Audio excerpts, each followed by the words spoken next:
The situation around Iran is escalating faster than most people realize, and the political pressure building inside the White House right now could determine whether the United States stumbles into a catastrophic, full-scale war or pulls back from the edge just in time. Here's what you need to understand. Donald Trump is being told repeatedly and urgently by close advisors and neoconservative hawks surrounding him that Iran is actively trying to kill him, that Iranian agents are targeting his family, that Ivanka is in danger, that the threat is immediate, personal, and real. And the strategic purpose of feeding Trump this narrative is not to protect him. It is to push him into ordering a deeper military escalation against Iran that he has so far been reluctant to pursue. This is the core of what is happening right now behind the scenes, and few people are connecting the dots clearly enough. During recent Senate testimony, Secretary of State Marco Rubio made a claim that should have generated enormous headlines, but barely registered in mainstream coverage. Rubio stated that in the past 24 hours, the United States government had arrested Iranian agents, some already previously convicted, others freshly detained, who were allegedly plotting to assassinate the President of the United States. Rubio said, and these are his words, "This just happened." That is an extraordinary claim. If agents of the Islamic Revolutionary Guard Corps were arrested on American soil for plotting to kill a sitting president, you would expect a Department of Justice press conference. You would expect formal charges made public. You would expect wall-to-wall coverage. None of that materialized.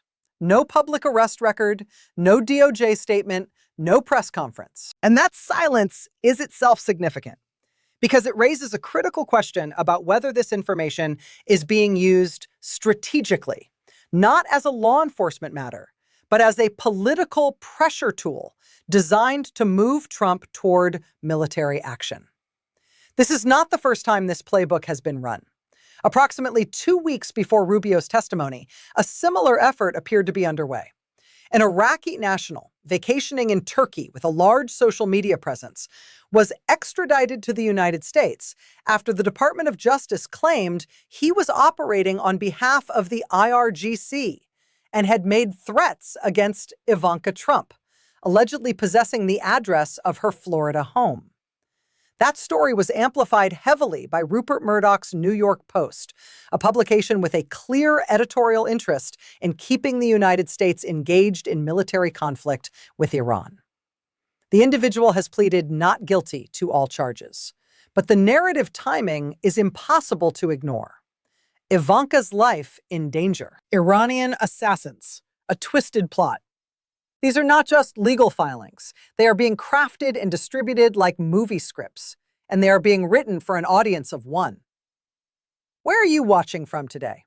If you believe the world is entering a far more dangerous phase of political and global instability, subscribe now, because the next major escalation could arrive faster than most people expect. Drop a comment below and tell me what you think is really driving this push toward war. Now, here is where the strategic picture becomes even more concerning. Trump reportedly told advisors, and sources relayed this to the Wall Street Journal, that he does not want to resume all-out war with Iran, but that if Iran kills one more American soldier, that will be the red line that triggers a full military response. On the surface, that sounds like a measured position. But think carefully about what that framing actually does. It creates a trigger. It establishes a specific condition that, once met, automatically justifies escalation. And the people pushing Trump toward war now know exactly what that condition is. 13 to 14 American service members have already been killed in this conflict. The threshold has been set at 15. That is not a deterrent strategy. That is an invitation for manipulation. There are serious questions being raised about whether the current operational environment is being managed in a way that makes it more likely, not less likely, that an American soldier dies under circumstances that can be attributed to Iran. The defense systems in Kuwait and Bahrain performed poorly against Iranian drone and missile strikes. Whether that reflects genuine capability gaps or something more deliberate is a question that deserves serious scrutiny. What we do know is that the United States and its allies claimed all incoming threats in Kuwait were defeated and neutralized. And then footage emerged showing the Kuwaiti airport damaged, military assets destroyed, and Bahrain struck. The official narrative collapsed within hours. This pattern of denial, followed by contradictory evidence, is now routine, and it makes it almost impossible to trust the institutional framing around any single incident that might be used to justify the next phase of escalation. Meanwhile, a U.S. Army soldier died in northern Iraq on May 31st, under circumstances that Central Command described as a training accident, completely unrelated to Iranian retaliatory strikes occurring in the same area at the same time. The UK Ministry of Defense offered the same explanation. The coincidence is striking. The credibility of those institutions is not. The situation is escalating on multiple fronts simultaneously. Benjamin Netanyahu appeared on an American financial network in the midst of all of this, and the timing and message were not subtle. The markets tanked. The Dow, the Nasdaq, the S&P all dropped sharply on the same day.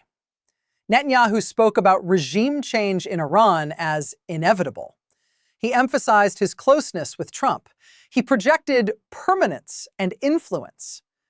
Analysts paying close attention to the subtext of that appearance interpreted it as a message directed not at financial audiences, but at the White House itself. A signal that Netanyahu remains a powerful force who can move markets, shape narratives, and make life very uncomfortable for an administration that tries to sideline him. That is pressure being applied with precision. And then there is Lebanon.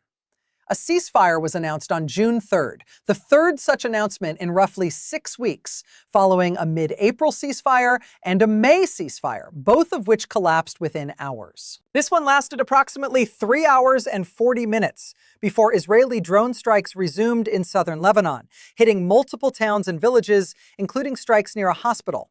Reporters on the ground confirmed ongoing attacks, even as the official ceasefire declaration was still being reported as active.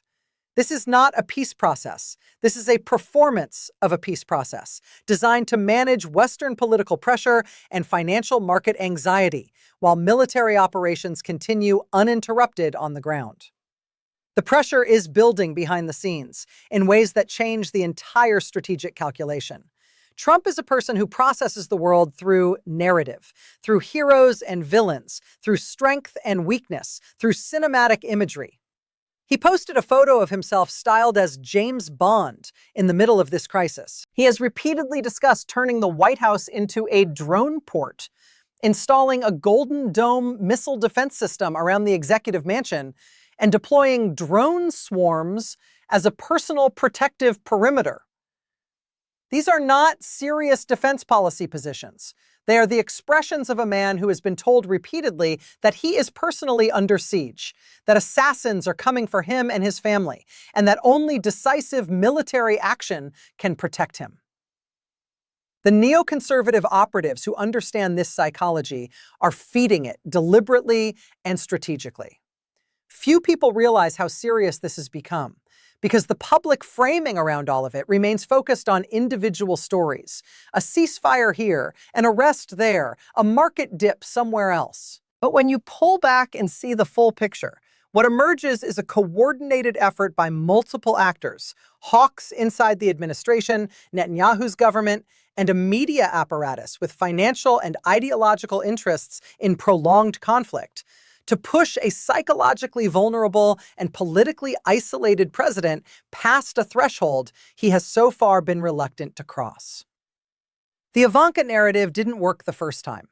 The assassination plot framing is now being deployed more aggressively.